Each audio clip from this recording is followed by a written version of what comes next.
अकाल तख्त साहब कोई इमारत नहीं है, कोई बिल्डिंग नहीं है, सच्चा तो सच्चा संकल्प है। सिख पंथ की टक्कर जबर ते जुल्म नाल रही है, किसी मजहब नाल नहीं रही, किसी मनुख नाल नहीं रही। साडा जज्बा है तख्त दा कि असीं तख्तां वाले हां, गुरु ने सानू तख्तां वाले बनाया।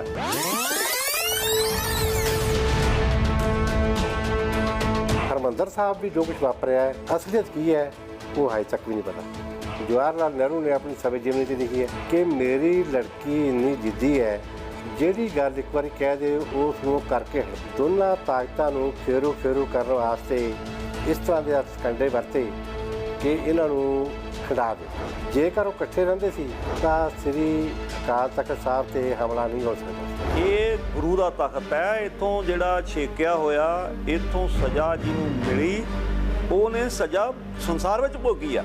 ਦੁਨੀਆ ਦਾ ਇਤਿਹਾਸ ਪੜ੍ਹਿਆਂ ਪਤਾ ਲੱਗਦਾ ਹੈ ਕਿ ਰਾਜ ਹਮੇਸ਼ਾ ਧਰਮ ਚੋਂ ਪੈਦਾ ਹੁੰਦਾ ਹੈ, ਪਰ ਧਰਮ ਚੋਂ ਪੈਦਾ ਹੋਇਆ ਰਾਜ ਮੁੜ ਉਸੇ ਧਰਮ ਨੂੰ ਦਬਾਉਣ ਦੀ ਕੋਸ਼ਿਸ਼ ਕਰਦਾ ਹੈ ਤਾਂ ਜੋ ਰਾਜ ਸੱਤਾ ਉਸ ਲਈ ਐਸ਼ੋ ਇਸ਼ਰਤ ਦਾ ਸਬੱਬ ਬਣ ਸਕੇ। ਤੇ ਇੱਥੋਂ ਹੀ ਸ਼ੁਰੂ ਹੁੰਦਾ ਹੈ ਧਰਮ ਤੇ ਰਾਜਨੀਤੀ 'ਚ ਵਖਰੇਵਾਂ। ਮੀਰੀ ਪੀਰੀ ਦੇ ਮਾਲਕ ਸਾਹਿਬ ਸ਼੍ਰੀ ਗੁਰੂ ਹਰਗੋਬਿੰਦ ਸਾਹਿਬ ਨੇ ਅਕਾਲ ਤਖਤ ਸਾਹਿਬ ਦੀ ਸਿਰਜਣਾ ਕੀਤੀ ਤਾਂ ਜੋ ਇਸ ਵਖਰੇਵੇਂ ਨੂੰ ਦੂਰ ਕੀਤਾ ਜਾ ਸਕੇ, ਧਰਮ ਤੇ ਰਾਜਨੀਤੀ ਆਪਸ ਦੇ ਵਿੱਚ ਜੁੜੇ ਰਹਿਣ। ਇਸੇ ਸੰਕਲਪ ਨੂੰ ਦਸਮ ਪਾਤਸ਼ਾਹ ਗੁਰੂ ਗੋਬਿੰਦ ਸਿੰਘ ਮਹਾਰਾਜ ਨੇ ਬਿਆਨ ਕਰਦਿਆਂ ਕਿਹਾ, ਰਾਜ ਬਿਨਾ ਨਹਿ ਧਰਮ ਚਲੇ ਹੈ, ਧਰਮ ਬਿਨਾ ਸਭ ਦਲਹਿ ਮਲਹਿ ਹੈ।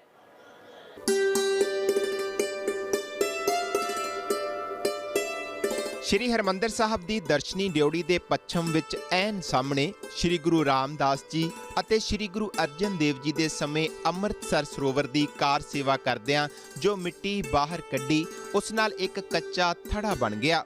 ਸ਼੍ਰੀ ਗੁਰੂ ਅਰਜਨ ਦੇਵ ਜੀ ਮਹਾਰਾਜ ਨੇ ਇਸ ਕੱਚੇ ਥੜੇ ਉੱਪਰ ਆਪਣੇ ਆਰਾਮ ਕਰਨ ਲਈ ਇੱਕ ਕੋਠੜੀ ਬਣਵਾਈ, ਜਿਸ ਨੂੰ ਹੁਣ ਕੋਠਾ ਸਾਹਿਬ ਕਿਹਾ ਜਾਂਦਾ ਹੈ। ਸ਼੍ਰੀ ਹਰਿਮੰਦਰ ਸਾਹਿਬ ਅਤੇ ਸ਼੍ਰੀ ਅਕਾਲ ਤਖਤ ਸਾਹਿਬ ਤੇ ਪ੍ਰਕਾਸ਼ ਹੋਣ ਵਾਲੇ ਸਾਹਿਬ ਸ਼੍ਰੀ ਗੁਰੂ ਗ੍ਰੰਥ ਸਾਹਿਬ ਜੀ ਦੇ ਪਾਵਨ ਸਰੂਪ ਰਾਤ ਨੂੰ ਇੱਥੇ ਹੀ ਬਿਰਾਜਮਾਨ ਕੀਤੇ ਜਾਂਦੇ ਹਨ। ਇੱਥੇ ਹੀ ਸ਼੍ਰੀ ਗੁਰੂ ਅਰਜਨ ਦੇਵ ਜੀ 6ਵੇਂ ਪਾਤਸ਼ਾਹ ਸਾਹਿਬ ਸ਼੍ਰੀ ਗੁਰੂ ਹਰਗੋਬਿੰਦ ਸਾਹਿਬ ਨੂੰ ਗੁਰਤਾ ਗੱਦੀ ਬਖਸ਼ ਕੇ ਗਏ। ਇੱਥੇ ਹੀ ਪੰਚਮ ਪਾਤਸ਼ਾਹ ਨਿਮਿਤ ਬਾਬਾ ਬੁੱਢਾ ਜੀ ਨੇ ਗੁਰੂ ਗ੍ਰੰਥ ਸਾਹਿਬ ਜੀ ਦਾ ਸਹਿਜ ਪਾਠ ਕਰਕੇ ਭੋਗ ਪਾਇਆ ਤੇ ਦਸਤਾਰਬੰਦੀ ਦੀ ਰਸਮ ਅਦਾ ਕੀਤੀ।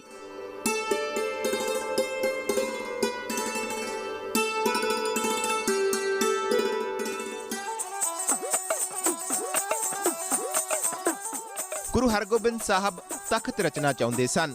ਬਾਬਾ ਬੁੱਢਾ ਜੀ ਅਤੇ ਭਾਈ ਗੁਰਦਾਸ ਜੀ ਦੇ ਨਾਲ ਸਲਾਹ ਕਰਕੇ ਨਿਯਤ ਸਮੇਂ ਹਾੜਵਦੀ ਪੰਚਮੀ ਵਾਲੇ ਦਿਨ ਸਾਹਿਬ ਸ਼੍ਰੀ ਗੁਰੂ ਹਰਗੋਬਿੰਦ ਸਾਹਿਬ ਗੁਰੂ ਕੇ ਮਹਿਲਾਂ ਤੋਂ ਚੱਲ ਕੇ ਬਾਬਾ ਬੁੱਢਾ ਜੀ ਤੇ ਭਾਈ ਗੁਰਦਾਸ ਜੀ ਸਮੇਤ ਸੱਚਖੰਡ ਸ਼੍ਰੀ ਹਰਿਮੰਦਰ ਸਾਹਿਬ ਅੰਦਰ ਜਾ ਨਮਸਕਾਰ ਕੀਤਾ, ਪਰਿਕਰਮਾ ਕੀਤੀਆਂ ਤੇ ਵਾਪਸ ਸ਼੍ਰੀ ਅਕਾਲ ਤਖਤ ਸਾਹਿਬ ਵਾਲੀ ਥਾਂ ਤੇ ਆ ਅਰਦਾਸ ਕੀਤੀ ਤੇ ਮੀਰੀ ਪੀਰੀ ਦੇ ਮਾਲਕ ਗੁਰੂ ਹਰਗੋਬਿੰਦ ਸਾਹਿਬ ਨੇ ਸ਼੍ਰੀ ਅਕਾਲ ਤਖਤ ਸਾਹਿਬ ਦੀ ਪਹਿਲੀ ਇੱਟ ਆਪਣੇ ਪਵਿੱਤਰ ਕਰ ਕਮਲਾਂ ਨਾਲ ਰੱਖੀ। ਇਹ ਤਖਤ ਇੱਕ ਪੱਕੇ ਥੜੇ ਦੇ ਰੂਪ 'ਚ ਉਸਾਰਿਆ ਗਿਆ। ਗੁਰੂ ਸਾਹਿਬ ਦੇ ਕਰ ਕਮਲਾਂ ਦੁਆਰਾ ਰੱਖੀ ਨੀਂਹ ਦੀ ਪਹਿਲੀ ਇੱਟ ਤੋਂ ਬਾਅਦ ਕਿਸੇ ਰਾਜ ਨੇ ਹੱਥ ਨਹੀਂ ਲਾਇਆ ਤੇ ਬਾਕੀ ਸਾਰਾ ਕੰਮ ਸਿਰਫ ਤੇ ਸਿਰਫ ਬਾਬਾ ਬੁੱਢਾ ਜੀ ਤੇ ਭਾਈ ਗੁਰਦਾਸ ਜੀ ਨੇ ਹੀ ਸੰਪੂਰਨ ਕੀਤਾ।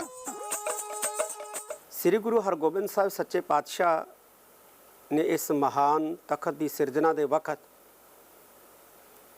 ਸਮੁੱਚੇ ਸਿੱਖ ਸੰਗਤ ਨੂੰ ਇਹ ਆਵਾਜ਼ ਮਾਰੀ ਕਿ ਹੁਣ ਵਕਤ ਆ ਗਿਆ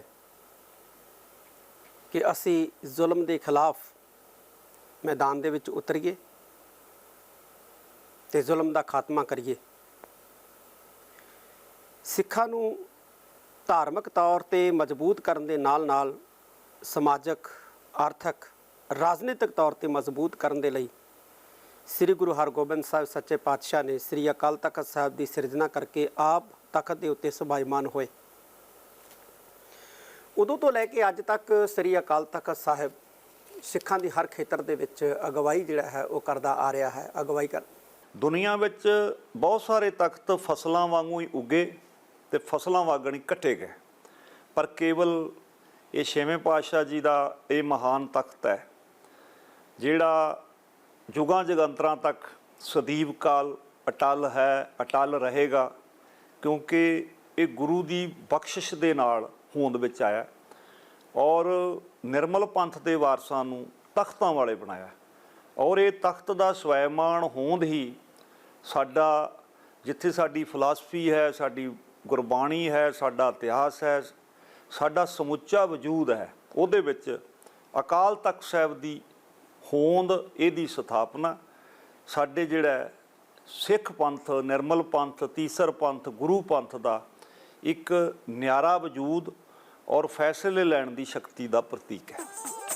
ਸ਼੍ਰੀ ਹਰਿਮੰਦਰ ਸਾਹਿਬ ਦੇ ਸਤਿਕਾਰ ਨੂੰ ਮੁੱਖ ਰੱਖਦਿਆਂ ਸਾਹਿਬ ਸ਼੍ਰੀ ਗੁਰੂ ਹਰਗੋਬਿੰਦ ਸਾਹਿਬ ਨੇ ਸ਼੍ਰੀ ਅਕਾਲ ਤਖਤ ਸਾਹਿਬ ਦਾ ਰੁਖ ਥੋੜਾ ਜਿਹਾ ਉੱਤਰ ਦਿਸ਼ਾ ਵੱਲ ਨੂੰ ਰੱਖਿਆ, ਜਦਕਿ ਕੋਠਾ ਸਾਹਿਬ ਦਾ ਰੁਖ ਸਿੱਧਾ ਸ਼੍ਰੀ ਹਰਿਮੰਦਰ ਸਾਹਿਬ ਵੱਲ ਨੂੰ ਹੈ। ਥੜੇ ਦਾ ਆਕਾਰ 4 ਫੁੱਟ ਲੰਬਾ, 8 ਫੁੱਟ ਚੌੜਾ, 7 ਫੁੱਟ ਉੱਚਾ ਹੈ। ਇਸ ਥੜੇ ਦਾ ਨਾਮ ਸਤਿਗੁਰਾਂ ਨੇ ਆਪਣੇ ਮੁਖ ਤੋਂ ਸ਼੍ਰੀ ਅਕਾਲ ਤਖਤ ਸਾਹਿਬ ਰੱਖਿਆ। ਜਿਵੇਂ ਪਹਿਲਾਂ ਇਹ ਅਕਾਲ ਬੁੰਗਾ ਹੈ ਨਾ, ਜਦੋਂ ਗੁਰੂ ਕਾਲ ਵਿੱਚ ਸਥਾਪਿਤ ਹੁੰਦਾ ਹੈ ਤੇ ਬਣਾਇਆ ਤਾਂ ਤਖਤ ਹੈ, ਤੇ ਕਿਉਂਕਿ ਸਾਡੀ ਵਾਰ ਵਿੱਚ ਆਉਂਦਾ ਸੱਚਾ ਤਖਤ ਸੁਹਾਇਓ ਸ੍ਰੀ ਗੁਰੂ ਪਾਇਕ ਹੈ ਨਾ, ਉਹ ਤਖਤ ਦੀ ਸੰਬੋਧਨਕ ਸ਼ੈਲੀ ਜਿਹੜੀ ਆ ਸਮਕਾਲੀ ਲਿਖਤਾਂ ਵਿੱਚ, ਕਿਉਂਕਿ ਵਾਰ ਪਰੰਪਰਾ ਵਿੱਚ ਪਹਿਲੇ ਦਿਨ ਤੋਂ ਤਖਤ ਸ਼ਬਦ ਹੀ ਆਇਆ, ਨੱਥੇ ਬਦੁੱਲੇ ਦੀ ਵਾਰ ਵਿੱਚ, ਲਿਖਤਾਂ ਵਿੱਚ ਅਕਾਲ ਬੁੰਗਾ ਵੀ ਰਿਹਾ। ਪਹਿਲਾਂ ਆਪਾਂ ਮੁੱਖ ਸੇਵਾਦਾਰ ਵੀ ਕਹਿੰਦੇ ਰਹੇ ਹਾਂ, ਜਿਹੜਾ ਉੱਥੇ ਧੂਪ ਬੱਟੀ ਕਰਕੇ ਉਸ ਸਥਾਨ ਦੀ ਮਰਿਆਦਾ ਨੂੰ ਸਮਝਦਾ ਸੀ। ਫਿਰ ਉਹ ਸਿੰਘ ਸਾਹਿਬ ਦਾ ਖਿਤਾਬ ਦਿੱਤਾ ਗਿਆ, ਜਾਂ ਜਥੇਦਾਰ, ਜਿਹੜਾ ਜਥੇ ਦਾ ਆਗੂ ਹੈ। ਸ੍ਰੀ ਅਕਾਲ ਤਖਤ ਸਾਹਿਬ ਕੋਈ ਇਮਾਰਤ ਨਹੀਂ ਹੈ, ਕੋਈ ਬਿਲਡਿੰਗ ਨਹੀਂ ਹੈ, ਇਹ ਇੱਕ ਸੰਕਲਪ ਹੈ, ਸੱਚਾ ਤੇ ਸੁੱਚਾ ਸੰਕਲਪ ਹੈ। ਸਾਡੀ ਅੱਜ ਵਿਡੰਬਨਾ ਕੀ ਹੈ? ਸਾਡੀ ਜੀ ਵਿਡੰਬਨਾ ਇਹ ਹੈ ਕਿ ਅਸੀਂ ਸਿੱਖੀ ਨਾਲ ਜੁੜੇ ਵੀ ਰਹਿਣਾ ਚਾਹੁੰਦੇ ਹਾਂ, ਤੇ ਸਿੱਖੀ ਦੀਆਂ ਜਿਹੜੀਆਂ ਮਨੌਤਾਂ ਨੇ ਉਹਨਾਂ ਨੂੰ ਅਸੀਂ ਪ੍ਰਵਾਨ ਕਰਨ ਤੋਂ ਵੀ ਹਿਚਕਚਾਉਂਦੇ ਹਾਂ। ਅੱਜ ਜ਼ਰੂਰਤ ਹੈ ਕਿ ਸ੍ਰੀ ਅਕਾਲ ਤਖਤ ਸਾਹਿਬ ਦੇ ਸੰਕਲਪ ਨੂੰ ਸਮਝਣ ਦਾ ਯਤਨ ਕਰੀਏ। ਉਹਨਾਂ ਲੋਕਾਂ ਦੇ ਬਹਿਕਾਵੇ ਦੇ ਵਿੱਚ ਨਾ ਆਈਏ ਜਿਹੜੇ ਇਹਨੂੰ ਗੁਰਦੁਆਰਾ ਜਾਂ ਇੱਕ ਆਮ ਬਿਲਡਿੰਗ ਪ੍ਰਚਾਰਨ ਦੇ ਵਿੱਚ ਲੱਗੇ ਹੋਏ ਨੇ। ਇਹ ਸ੍ਰੀ ਅਕਾਲ ਤਖਤ ਸਾਹਿਬ ਸਿੱਖਾਂ ਦਾ ਸੁਪਰੀਮ, ਸਿੱਖਾਂ ਦਾ ਸਰਮੌਰ ਜਿਹੜਾ ਹੈ ਉਹ ਤਖਤ ਹੈ, ਔਰ ਇਹ ਹਮੇਸ਼ਾ ਹੀ ਸਿੱਖ ਪੰਥ ਦੀ ਗੁਰਮਤਿ ਸਿਧਾਂਤਾਂ ਦੀ ਰੌਸ਼ਨੀ ਦੇ ਵਿੱਚ ਅਗਵਾਈ ਕਰਦਾ ਆਇਆ ਤੇ ਅਗਵਾਈ ਕਰਦਾ ਰਹੇਗਾ।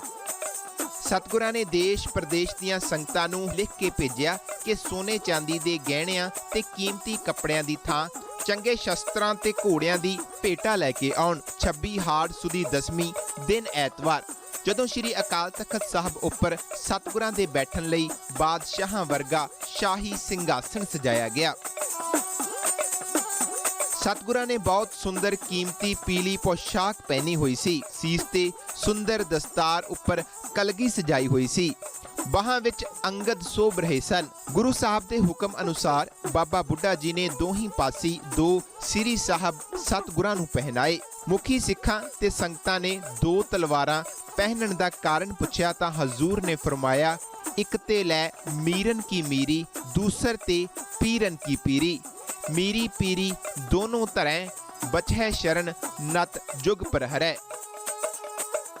ਜਿਹੜਾ ਪੀਰੀ ਤੇ ਮੀਰੀ, ਸਾਡੀਆਂ ਪੁਰਾਣੀਆਂ ਲਿਖਤਾਂ ਵਿੱਚ ਪਹਿਲਾਂ ਪੀਰੀ ਆਉਂਦਾ, ਪੀਰੀ ਭਗਤੀ, ਮੀਰੀ ਸ਼ਕਤੀ, ਕਿਉਂਕਿ ਗੁਰੂ ਘਰ ਵਿੱਚ ਨਿਰਮਲ ਪੰਥ ਵਿੱਚ ਪਹਿਲਾਂ ਭਗਤੀ ਆਈ, ਭਗਤੀ ਨਾਲ ਸ਼ਕਤੀ ਦਾ ਸੁਮੇਲ ਹੋਇਆ। ਜਿਵੇਂ ਸੰਤ ਸਿਪਾਹੀ, ਇਵੇਂ ਪੀਰੀ ਤੇ ਮੀਰੀ। ਇਹ ਪੀਰੀ ਤੇ ਮੀਰੀ ਦਾ ਜਿਹੜਾ ਸੁਮੇਲ ਹੈ, ਜਿਹੜਾ ਗੁਰੂ ਨੇ ਬਖਸ਼ਿਸ਼ ਕੀਤੀ ਹੈ, ਇਹ ਜਿਹੜਾ ਸੰਯੋਗ ਆ ਸੰਤ ਤੇ ਸਿਪਾਹੀ ਦਾ, ਇਹ ਸਾਨੂੰ ਇਹਨਾਂ ਦੋਨਾਂ ਸਥਾਨਾਂ ਦਾ ਜਦ ਤੱਕ ਇਹ ਸੰਸਾਰ ਹੈ ਤੇ ਇਹ ਸਥਾਨ ਤੇ ਝੰਡੇ ਝੂਲਦੇ ਹੈ ਤੇ ਕੌਮ ਨੂੰ ਕਦੀ ਖਤਰਾ ਵੀ ਕਦੀ ਮਹਿਸੂਸ ਨਹੀਂ ਹੋਇਆ, ਪਰ ਇਹਦੇ ਤੇ ਸਵੈਮਾਨ ਰਹਿਣਾ ਜ਼ਰੂਰੀ ਹੈ ਹਰ ਇੱਕ ਦਾ। ਔਰ ਲੰਬਾ ਸਮਾਂ ਸ੍ਰੀ ਗੁਰੂ ਹਰਗੋਬਿੰਦ ਸਾਹਿਬ ਸੱਚੇ ਪਾਤਸ਼ਾਹ ਨੇ ਇਸ ਤਖਤ ਤੇ ਸਬਾਈਮਾਨ ਹੋ ਕੇ ਸਿੱਖਾਂ ਨੂੰ ਐਸਾ ਮਜ਼ਬੂਤ ਕੀਤਾ ਕਿ ਸਤਿਗੁਰਾਂ ਦੀ ਅਗਵਾਈ ਦੇ ਵਿੱਚ 4 ਯੁੱਧ ਸਿੱਖਾਂ ਨੇ ਉਸ ਵਕਤ ਦੇ ਮੁਗਲ ਸਾਮਰਾਜ ਦੇ ਨਾਲ ਲੜੇ, ਜਿਹੜਾ ਬਹੁਤ ਸ਼ਕਤੀਸ਼ਾਲੀ ਸਾਮਰਾਜ ਸੀ, ਤੇ ਚਾਰੇ ਦੇ ਚਾਰੇ ਜਿਹੜੇ ਹੈ ਉਹ ਜਿੱਤੇ ਵੀ। ਚਾਰੇ ਦੇ ਚਾਰਾਂ ਦੇ ਵਿੱਚ ਫਤਿਹ ਵੀ ਸਿੱਖਾਂ ਨੇ ਗੁਰੂ ਹਰਗੋਬਿੰਦ ਸਾਹਿਬ ਜੀ ਦੀ ਅਗਵਾਈ ਦੇ ਵਿੱਚ ਪ੍ਰਾਪਤ ਕੀਤੀ। ਉਦੋਂ ਤੋਂ ਲੈ ਕੇ ਅੱਜ ਤੱਕ ਸ੍ਰੀ ਅਕਾਲ ਤਖਤ ਸਾਹਿਬ ਸਿੱਖਾਂ ਦੀ ਧਾਰਮਿਕ, ਸਮਾਜਿਕ, ਰਾਜਨੀਤਿਕ ਤੇ ਆਰਥਿਕ ਖੇਤਰ ਦੇ ਵਿੱਚ ਅਗਵਾਈ ਜਿਹੜਾ ਹੈ ਉਹ ਦਿੰਦਾ ਆ ਰਿਹਾ। ਸੋ ਇਸ ਤਰ੍ਹਾਂ ਇਹ 4 ਸਮਾਗਮ ਹੋਏ, ਜਿਨ੍ਹਾਂ 'ਚ ਪਹਿਲਾ ਗੁਰਿਆਈ ਗੱਦੀ, ਦੂਜਾ ਦਸਤਾਰਬੰਦੀ, ਤੀਜਾ ਅਕਾਲ ਤਖਤ ਸਾਹਿਬ ਦਾ ਨੀਂਹ ਪੱਥਰ ਤੇ ਚੌਥਾ ਗੁਰੂ ਸਾਹਿਬ ਦੀ ਤਖਤ ਨਿਸ਼ੀਨੀ। ਸ਼੍ਰੀ ਅਕਾਲ ਤਖਤ ਸਾਹਿਬ ਸਾਹਮਣੇ ਦੋ ਕੇਸਰੀ ਨਿਸ਼ਾਨ ਮੀਰੀ ਤੇ ਪੀਰੀ ਦਾ ਪ੍ਰਤੀਕ ਹਨ, ਜੋ ਦਰਸਾਉਂਦੇ ਹਨ ਕਿ ਦੋਵੇਂ ਸ਼ਕਤੀਆਂ ਕਿਸੇ ਦੇ ਅਧੀਨ ਨਹੀਂ। ਇੱਥੇ ਗੂੰਜਦਾ ਨਗਾਰਾ ਅਕਾਲ ਤਖਤ ਸਾਹਿਬ ਦੀ ਆਜ਼ਾਦੀ ਦਾ ਪ੍ਰਤੀਕ ਹੈ। ਨੌਵੇਂ ਪਾਤਸ਼ਾਹ ਸਾਹਿਬ ਸ੍ਰੀ ਗੁਰੂ ਤੇਗ ਬਹਾਦਰ ਜੀ ਦੀ ਸ਼ਹਾਦਤ ਤੋਂ ਬਾਅਦ ਦਸਮ ਪਾਤਸ਼ਾਹ ਸਾਹਿਬ ਸ੍ਰੀ ਗੁਰੂ ਗੋਬਿੰਦ ਸਿੰਘ ਮਹਾਰਾਜ ਨੇ ਇਸ ਲਹਿਰ ਨੂੰ ਖਾਲਸਾ ਪੰਥ ਦੀ ਸਾਜਨਾ ਕਰਕੇ ਪ੍ਰਚੰਡ ਕੀਤਾ। ਸ਼੍ਰੀ ਅਕਾਲ ਤਖਤ ਸਾਹਿਬ ਦੀ ਉਸਾਰੀ 1606 ਈਸਵੀ ਚ ਸ਼ੁਰੂ ਹੋਈ ਤੇ ਸੰਪੂਰਨਤਾ 1609 ਈਸਵੀ ਚ ਹੋਈ। ਇਤਿਹਾਸ ਅਨੁਸਾਰ 1831 ਬਿਕਰਮੀ ਤੱਕ ਇੱਥੇ ਕੇਵਲ ਇੱਕ ਥੜਾ ਹੀ ਸੀ। ਇਤਿਹਾਸ ਦੱਸਦਾ ਹੈ ਕਿ 1608 ਤੋਂ 1628 ਤੱਕ ਗੁਰੂ ਹਰਗੋਬਿੰਦ ਸਾਹਿਬ ਇੱਥੇ ਹੀ ਦਰਬਾਰ ਲਗਾਉਂਦੇ। ਸ਼ਾਹਜਹਾਂ ਦੇ ਸਮੇਂ ਫੌਜੀ ਚੜ੍ਹਾਈ ਹੋਣ ਤੇ ਗੁਰੂ ਸਾਹਿਬ ਕੀਰਤਪੁਰ ਸਾਹਿਬ ਪਹੁੰਚੇ ਤਾਂ ਇੱਧਰ ਅਕਾਲ ਤਖਤ ਸਾਹਿਬ ਤੇ ਪ੍ਰਿਥੀ ਚੰਦ ਦਾ ਪੁੱਤਰ ਮਿਹਰਬਾਨ ਕਾਬਜ਼ ਹੋ ਗਿਆ। ਸਨ 1696 ਚ ਮਿਹਰਬਾਨ ਦੇ ਪੁੱਤਰ ਹਰਜੀ ਦਾ ਦੇਹਾਂਤ ਹੋਣ ਤੋਂ ਬਾਅਦ ਅਕਾਲ ਤਖਤ ਸਾਹਿਬ ਦਾ ਪ੍ਰਬੰਧ ਵਿਗੜ ਗਿਆ। ਖਾਲਸਾ ਸਾਜਣ ਤੋਂ ਕੁਝ ਚਿਰ ਪਹਿਲਾਂ ਅੰਮ੍ਰਿਤਸਰ ਦੀ ਸੰਗਤ ਸ਼੍ਰੀ ਅਨੰਦਪੁਰ ਸਾਹਿਬ ਦੀ ਧਰਤੀ ਤੇ ਪਹੁੰਚੀ ਤੇ ਦਸਮ ਪਾਤਸ਼ਾਹ ਸਾਹਿਬ ਸ੍ਰੀ ਗੁਰੂ ਗੋਬਿੰਦ ਸਿੰਘ ਮਹਾਰਾਜ ਨੂੰ ਬੇਨਤੀ ਕੀਤੀ ਕਿ ਤਖਤ ਸਾਹਿਬ ਦਾ ਪ੍ਰਬੰਧ ਵਿਗੜ ਗਿਆ ਏ ਤੇ ਸੋਢੀ ਸਿੱਖਾਂ ਵਿੱਚ ਬਦਨਾਮ ਹਨ। ਸੰਗਤ ਦੀ ਅਰਜ਼ ਤੇ ਦਸਮ ਪਾਤਸ਼ਾਹ ਸਾਹਿਬ ਸ੍ਰੀ ਗੁਰੂ ਗੋਬਿੰਦ ਸਿੰਘ ਜੀ ਨੇ 1699 ਦੀ ਵਿਸਾਖੀ ਸਮੇਂ ਭਾਈ ਮਨੀ ਸਿੰਘ ਜੀ ਨੂੰ 5 ਸਿੰਘਾਂ ਦੇ ਨਾਲ ਅੰਮ੍ਰਿਤਸਰ ਭੇਜਿਆ, ਜਿੱਥੇ ਪਹੁੰਚ ਉਹਨਾਂ ਹਰਮੰਦਰ ਸਾਹਿਬ 'ਚ ਪ੍ਰਕਾਸ਼ ਕਰਵਾਇਆ, ਅਰਦਾਸ ਕਰਕੇ ਨਿਸ਼ਾਨ ਲਹਿਰਾਇਆ। ਇਸ ਤਰ੍ਹਾਂ ਭਾਈ ਮਨੀ ਸਿੰਘ ਨੇ ਸੋਢੀਆਂ ਦੀ ਰੀਤ ਨੂੰ ਬਿਲਕੁਲ ਹੀ ਬਦਲ ਦਿੱਤਾ। ਜਦੋਂ 6ਵੇਂ ਪਾਤਸ਼ਾਹ ਕੀਰਤਪੁਰ ਸਾਹਿਬ ਚਲੇ ਗਏ, ਉਸ ਤੋਂ ਬਾਅਦ ਲੰਬਾ ਸਮਾਂ ਸਿੱਖ ਮਾਨਸਿਕਤਾ ਵਿੱਚੋਂ ਤਾਂ ਕਦੀ ਵੀ ਨਾ ਤਖਤ ਗਾਇਬ ਹੋਇਆ, ਨਾ ਇਹਦੇ ਧਰਮ ਸਥਾਨ ਗਾਇਬ ਹੋਏ। ਪਰ ਜਦੋਂ ਦਸਮ ਪਾਤਸ਼ਾਹ ਜੋਤੀ ਜੋਤ ਸਮਾਏ, ਬਾਬਾ ਬੰਦਾ ਸਿੰਘ ਬਹਾਦਰ ਦਾ ਖਾਲਸਾ ਰਾਜ ਸਥਾਪਿਤ ਹੋਇਆ, ਇਹ ਜਿਹੜੀ ਸਾਡਾ ਜਜ਼ਬਾ ਹੈ ਤਖਤ ਦਾ ਕਿ ਅਸੀਂ ਤਖਤਾਂ ਵਾਲੇ ਹਾਂ। ਅਸਲ ਵਿੱਚ ਜੇ ਖਾਲਸਾ ਰਾਜ ਵੀ ਸਥਾਪਿਤ ਹੋਇਆ ਬਾਬਾ ਬੰਦਾ ਸਿੰਘ ਬਹਾਦਰ ਦਾ, ਤੇ ਇਹਦੇ ਪਿੱਛੇ ਇਤਿਹਾਸ ਸਾਡੀਆਂ ਉਹ ਮਹਾਨ ਪਰੰਪਰਾਵਾਂ ਦਾ, ਸਾਡੇ ਤਖਤਾਂ ਦਾ, ਕਿ ਗੁਰੂ ਨੇ ਸਾਨੂੰ ਤਖਤਾਂ ਵਾਲੇ ਬਣਾਇਆ ਔਰ ਅਸੀਂ ਸਿੰਘਾਸਨ 'ਤੇ ਬੈਠ ਕੇ ਇਸ ਸੰਸਾਰ ਵਿੱਚ ਰਾਜ ਜਿਹੜਾ ਆਪਣਾ ਰਾਜ ਭਾਗ ਕਾਇਮ ਕਰ ਸਕਦੇ ਹਾਂ।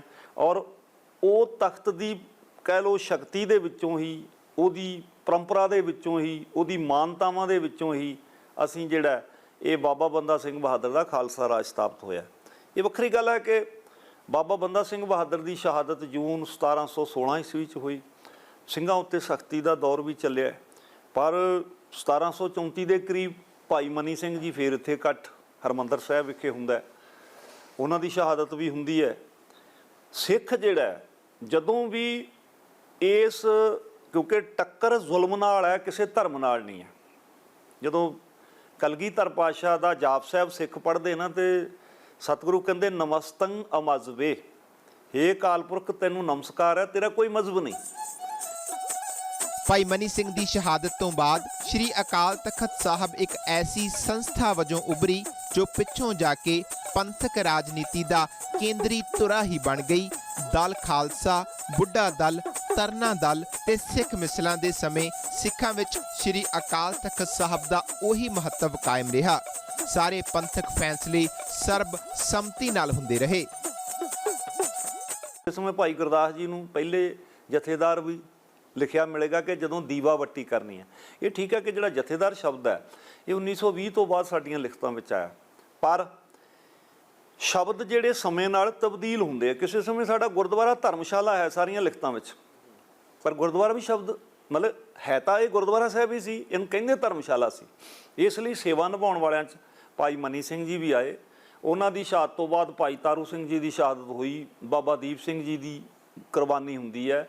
ਇਸ ਸਮੇਂ ਦੇ ਵਿੱਚ ਬੁੱਢਾ ਦਲ ਦੇ ਬਹੁਤ ਸਾਰੇ ਜਥੇਦਾਰ ਹੋਏ ਨੇ, ਹਨੂਮਾਨ ਸਿੰਘ, ਦਰਬਾਰਾ ਸਿੰਘ ਜਾਂ ਬਹੁਤ ਸਾਰੇ ਇਸ ਤਰ੍ਹਾਂ ਦੇ ਨਾਮ ਮਿਲਦੇ ਨੇ। ਭਾਈ ਪ੍ਰਲਾਦ ਸਿੰਘ। ਬੁੱਢਾ ਦਲ ਕਿਉਂਕਿ ਗੁਰਦੁਆਰਿਆਂ ਦਾ, ਸੰਸਥਾਵਾਂ ਦਾ ਮਰਜ਼ਾਦਾਬੱਧ ਕੰਟਰੋਲ ਕਰਦਾ ਸੀ, ਤੇ ਤਰਨਾ ਦਲ ਜਿਹੜਾ ਜਵਾਨਾਂ ਦਾ ਦਲ, ਤਰਨ ਮੀਨ ਜਵਾਨ, ਜਵਾਨਾਂ ਦਾ ਦਲ ਜਿਹੜਾ ਰੱਖਿਆ ਕਰਦਾ ਸੀ। ਇਸ ਲਈ ਬੁੱਢੇ ਦਲ ਦੇ ਬਹੁਤ ਸਾਰੇ ਜਿਹੜੇ ਆ ਉਹ ਜਿਹੜੇ ਸੇਵਾ ਪ੍ਰਬੰਧ ਵਾਸਤੇ ਗੁਰਮੁਖ ਪਿਆਰੇ ਅੱਗੇ ਆਏ। ਪਰ ਜਿਹੜਾ ਸਾਡਾ ਅਕਾਲ ਤਖਤ ਸਾਹਿਬ ਸੀਗਾ, ਇਹਦੇ ਉੱਤੇ ਸਮੇਂ-ਸਮੇਂ ਇਕੱਠ ਹੁੰਦੇ ਰਹੇ। ਭਾਵੇਂ ਉਹ ਮਿਸਲਾਂ ਦੇ ਸਮੇਂ ਸਾਡੀਆਂ ਮਿਸਲਾਂ ਸਥਾਪਿਤ ਹੋਈਆਂ, ਤਾਂ ਤਦ ਵੀ ਸਾਡਾ ਕੇਂਦਰੀ ਸਥਾਨ ਅਕਾਲ ਤਖਤ ਸਾਹਿਬ ਰਿਹਾ। ਸਰਦਾਰ ਕਪੂਰ ਸਿੰਘ ਨੇ ਬੜਾ ਹੀ ਇੱਕ ਖੂਬਸੂਰਤ ਸ੍ਰੀ ਅਕਾਲ ਤਖਤ ਸਾਹਿਬ ਬਾਰੇ ਲਿਖਿਆ ਹੈ ਕਿ 18ਵੀਂ ਸਦੀ ਦੇ ਵਿੱਚ ਸਿੱਖ ਜਿਹੜੇ ਸੀ ਇਲਾਕੇ ਮਲਦੇ ਸੀ ਤੇ ਮੱਲੇ ਹੋਏ ਇਲਾਕਿਆਂ ਦੀ ਜਿਹੜੀ ਜਾਣਕਾਰੀ ਹੈ ਉਹ ਸ੍ਰੀ ਅਕਾਲ ਤਖਤ ਸਾਹਿਬ ਦੇ ਉੱਤੇ ਇੱਕ ਮਿਸਲ ਦੇ ਰੂਪ ਦੇ ਵਿੱਚ ਰੱਖਦੇ ਸੀ। ਮਤਲਬ ਸਿੱਖਾਂ ਤੋਂ ਸ੍ਰੀ ਅਕਾਲ ਤਖਤ ਸਾਹਿਬ ਜਿਹੜਾ ਹੈ, ਸ੍ਰੀ ਅਕਾਲ ਤਖਤ ਸਾਹਿਬ ਤੋਂ ਸਿੱਖਾਂ ਦੇ ਅੰਦਰ ਕੋਈ ਓਹਲਾ ਨਹੀਂ ਸੀ ਰੱਖਿਆ ਜਾਂਦਾ।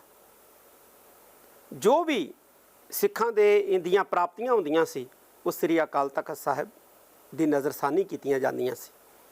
18ਵੀਂ ਸਦੀ ਦੇ ਵਿੱਚ ਜਿਹੜੇ ਸਿੱਖਾਂ ਨੇ ਰਾਜ ਪ੍ਰਾਪਤ ਕੀਤੇ, ਚਾਹੇ ਛੋਟੇ ਛੋਟੇ ਮਿਸਲਾਂ ਦੇ ਰੂਪ ਦੇ ਵਿੱਚ ਰਾਜ ਪ੍ਰਾਪਤ ਕੀਤੇ, ਉਹਨਾਂ ਦੀਆਂ ਮਿਸਲਾਂ ਨੂੰ ਸਰਦਾਰ ਕਪੂਰ ਸਿੰਘ ਜੀ ਦੇ ਮੁਤਾਬਕ ਸ੍ਰੀ ਅਕਾਲ ਤਖਤ ਸਾਹਿਬ ਜੀ ਦੇ ਉੱਤੇ ਰੱਖਿਆ ਜਾਂਦਾ ਸੀ। ਸ਼ਾਇਦ ਇਸੇ ਕਰਕੇ ਹੀ ਉਹਨਾਂ ਨੂੰ ਮਿਸਲਾਂ ਕਿਹਾ ਜਾਂਦਾ ਸੀ, ਕਿਉਂਕਿ ਉਹ ਮਿਸਲ ਜਿਹੜੀ ਹੈ ਸ੍ਰੀ ਅਕਾਲ ਤਖਤ ਸਾਹਿਬ ਤੇ ਆਪਣੇ ਅਧਿਕਾਰਤ ਖੇਤਰ ਦੀ ਜਿਹੜੀ ਹੈ ਉਹ ਸੰਭਾਲ ਕੇ ਰੱਖਦੇ ਸਨ। ਅੱਜ ਵੀ ਜ਼ਰੂਰਤ ਹੈ ਕਿ ਸਿੱਖ ਆਪਣੀਆਂ ਪ੍ਰਾਪਤੀਆਂ ਦਾ ਜਿਹੜਾ ਉਹ ਪ੍ਰਾਪਤੀਆਂ ਕਰਦੇ ਨੇ ਉਹਦਾ ਓਹਲਾ ਸ੍ਰੀ ਅਕਾਲ ਤਖਤ ਸਾਹਿਬ ਤੋਂ ਨਾ ਰੱਖਣ। ਸ੍ਰੀ ਅਕਾਲ ਤਖਤ ਸਾਹਿਬ ਹਮੇਸ਼ਾ ਹੀ ਸਿੱਖਾਂ ਦਾ ਮਾਣ ਹੈ, ਸਿੱਖਾਂ ਦੀ ਸ਼ਾਨ ਹੈ, ਔਰ ਇਹਨੇ ਯੁਗਾਂ ਤੱਕ ਸਿੱਖਾਂ ਦਾ ਮਾਣ ਤੇ ਸ਼ਾਨ ਜਿਹੜਾ ਹੈ ਉਹ ਰਹਿਣਾ ਹੈ। ਸਿੱਖ ਇਤਿਹਾਸ 'ਚ ਗੁਰੂ ਹਰਗੋਬਿੰਦ ਸਾਹਿਬ ਨੇ ਅਕਾਲ ਤਖਤ ਸਾਹਿਬ ਤੇ ਪਹਿਲੀ ਵਾਰ ਸ਼ਸਤਰ ਪਹਿਨੇ। ਜਿਸ ਅਸਥਾਨ ਤੇ ਸੱਜ ਕੇ ਮੀਰੀ ਪੀਰੀ ਦੀਆਂ ਦੋਵੇਂ ਤਲਵਾਰਾਂ ਪਹਿਨੀਆਂ, ਅੱਜ ਉਸ ਜਗ੍ਹਾ ਸੁਨਹਿਰੀ ਬੰਗਲਾ ਬਣਿਆ ਹੋਇਆ ਏ। ਇੱਥੇ ਸ਼ਸਤਰਾਂ ਦਾ ਪ੍ਰਦਰਸ਼ਨ ਜਾਂ ਦਰਸ਼ਨ ਕਰਾਉਣੇ, ਮੈਂ ਕਈ ਵਾਰੀ ਕਹਿੰਦਾ ਹੁੰਦਾ ਜਦੋਂ ਅਕਾਲ ਤਖਤ ਸਾਹਿਬ ਉੱਤੇ ਬਾਬਾ ਦੀਪ ਸਿੰਘ ਜੀ ਦਾ ਸ਼ਸਤਰ ਜਾਂ ਕਿਸੇ ਸਤਿਗੁਰਾਂ ਦਾ ਸੰਬੰਧਿਤ ਸ਼ਸਤਰ ਦੇਖ ਕੇ ਵਿਆਖਿਆ ਕਰਤੀ ਜਾਂਦੀ ਹੈ, ਸੰਗਤ ਬੇਮੁਹਾਰੇ ਜਕਾਰੇ ਗਜਾਉਂਦੀ ਹੈ। ਇਹ ਇੱਕ ਭਾਵਕ ਅਟੈਚਮੈਂਟ ਹੈ ਔਰ ਚੰਗੀ ਗੱਲ ਹੈ। ਜਿਹਦੇ ਹਿਰਦਿਆਂ ਵਿੱਚ ਇਹ ਸਾਂਝ ਜਿਉਂਦੀ ਹੈ, ਉਸ ਕੌਮ ਦੀ ਮਰਜ਼ਾਦਾ ਨੂੰ, ਉਹਦੀ ਹੋਂਦ ਨੂੰ ਕੋਈ ਖਤਮ ਨਹੀਂ ਕਰ ਸਕਦਾ। ਇਸ ਲਈ ਜਦੋਂ ਵੀ ਅਟੈਕ ਹੋਇਆ, ਹਮਲਾ ਹੋਇਆ ਵਿਰੋਧੀ ਵੱਲੋਂ, ਉਹਨੇ ਸਾਡੇ ਕੇਂਦਰੀ ਸਥਾਨ ਤੇ ਹਰਿਮੰਦਰ ਸਾਹਿਬ ਤੇ ਕੀਤਾ ਔਰ ਅਕਾਲ ਤਖਤ ਸਾਹਿਬ ਤੇ ਕੀਤਾ। ਸ਼੍ਰੀ ਅਕਾਲ ਤਖਤ ਸਾਹਿਬ ਦੇ ਪਿਛਲੇ ਪਾਸੇ ਬਾਹਰਵਾਰ ਇੱਕ ਖੂਹ ਲਗਵਾਇਆ ਗਿਆ, ਜਿਸ ਦਾ ਨਾਮ ਅਕਾਲਸਰ ਰੱਖਿਆ। ਇਸ ਖੂਹ ਦੇ ਜਲ ਨਾਲ ਅਕਾਲ ਤਖਤ ਸਾਹਿਬ ਦਾ ਇਸ਼ਨਾਨ ਕਰਵਾਇਆ ਜਾਂਦਾ ਰਿਹਾ ਤੇ ਹੁਣ ਇਸ ਨੂੰ ਅੰਦਰਵਾਰ ਕਰ ਦਿੱਤਾ ਗਿਆ।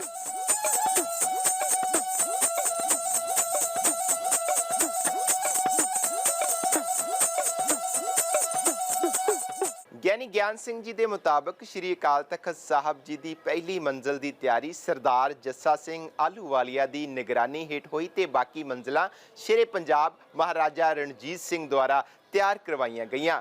ਆਖਰੀ ਬੰਗਲਾ ਤੇ ਗੁਬੰਦ ਸਰਦਾਰ ਹਰੀ ਸਿੰਘ ਨਲੂਆ ਦੁਆਰਾ ਤਿਆਰ ਕਰਵਾਇਆ ਗਿਆ ਤੇ ਗੁਬੰਦ ਤੇ ਸੁਨਹਿਰੀ ਕੰਮ ਕਰਵਾਇਆ ਗਿਆ। ਸਿੱਖ ਫੌਜਾਂ ਦੇ ਪ੍ਰਸਿੱਧ ਜਰਨੈਲ ਸਰਦਾਰ ਹਰੀ ਸਿੰਘ ਨਲਵਾ ਨੇ ਇਹ ਇੱਛਾ ਜ਼ਾਹਿਰ ਕੀਤੀ ਸੀ ਕਿ ਸ਼੍ਰੀ ਅਕਾਲ ਤਖਤ ਸਾਹਿਬ ਦੀ ਇਮਾਰਤ ਨੂੰ ਸਭ ਤੋਂ ਸੁੰਦਰ ਤੇ ਬਹੁਮੁੱਲੀ ਬਣਾਇਆ ਜਾਵੇ, ਪਰ 1837 'ਚ ਉਹ ਜਮਰੌਦ ਦੀ ਜੰਗ ਸਮੇਂ ਸ਼ਹੀਦ ਹੋ ਗਏ।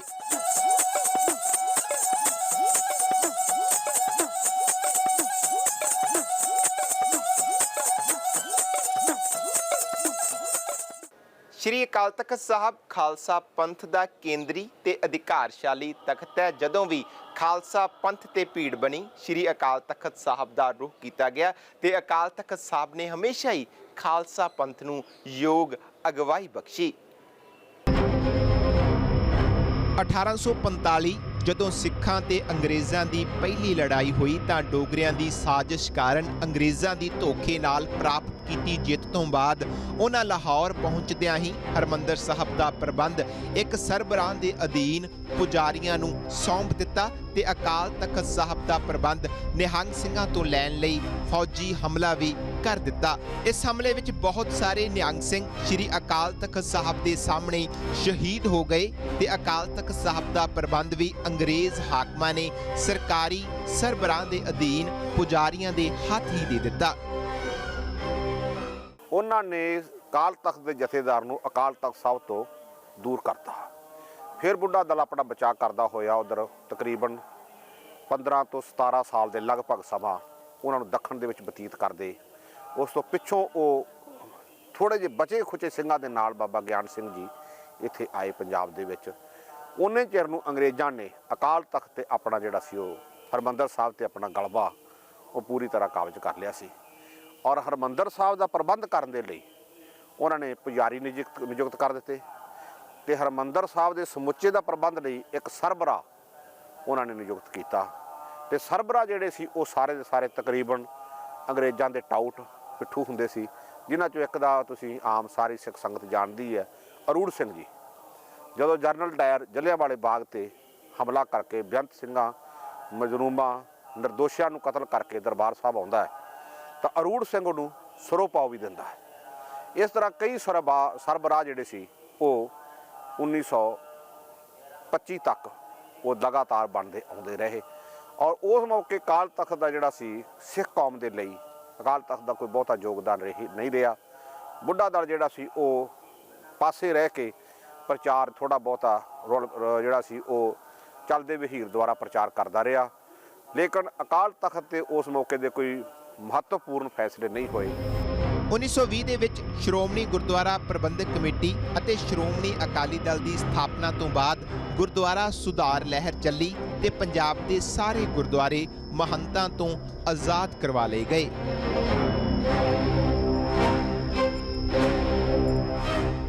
1925 ਦੇ ਵਿੱਚ ਜਦੋਂ ਗੁਰਦੁਆਰਾ ਸੁਧਾਰ ਲਹਿਰ ਚੱਲਦੀ ਹੈ ਤਾਂ ਉਸ ਮੌਕੇ ਜਿਹੜਾ ਸੀ ਅਕਾਲ ਤਖਤ ਦੇ ਜਥੇਦਾਰ ਪਹਿਲੇ ਕਰਤਾਰ ਸਿੰਘ ਪੁੱਚਰ ਨੂੰ ਅਕਾਲ ਤਖਤ ਦਾ ਜਥੇਦਾਰ ਥਾਪ ਕੇ ਤੇ ਇਹ ਜਿਹੜੀ ਨਵੀਂ ਪਰੰਪਰਾ ਹੈ ਇਹ ਸ਼ੁਰੂ ਕੀਤੀ।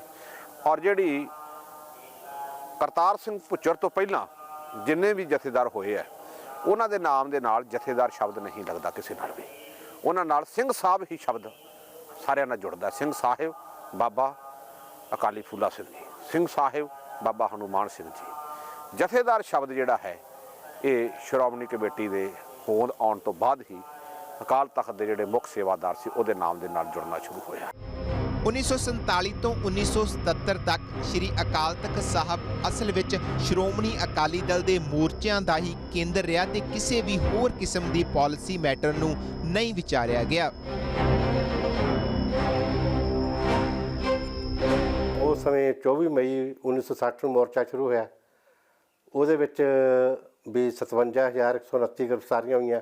ਉਹ ਸ੍ਰੀ ਅਕਾਲ ਤਖਤ ਸਾਹਿਬ ਤੋਂ ਰੋਸ਼ਨੀ ਲੈ ਕੇ ਤੁਰੇ। ਇਹ ਸਮਾਂ ਲੇਕਿਨ ਉਸ ਸਮੇਂ ਦੀ ਲੀਡਰਸ਼ਿਪ ਜਿਹੜੀ ਸੀਗੀ, ਭਾਵੇਂ ਮਾਸਟਰ ਤਾਰਾ ਸਿੰਘ ਸੀ, ਭਾਵੇਂ ਸੰਤ ਫਤਿਹ ਸਿੰਘ ਸੀ, ਉਹਨਾਂ ਨੇ ਵਰਤ ਰੱਖੇ, ਵਰਤ ਪੂਰੇ ਨਾ ਕੀਤੇ ਤਾਂ ਸ੍ਰੀ ਅਕਾਲ ਤਖਤ ਸਾਹਿਬ ਨੇ ਉਹਨਾਂ ਨੂੰ ਪਾਲਣ ਕੀਤਾ, ਉਹਨਾਂ ਨੂੰ ਉੱਥੇ ਸੇਵਾ ਲਾਈ।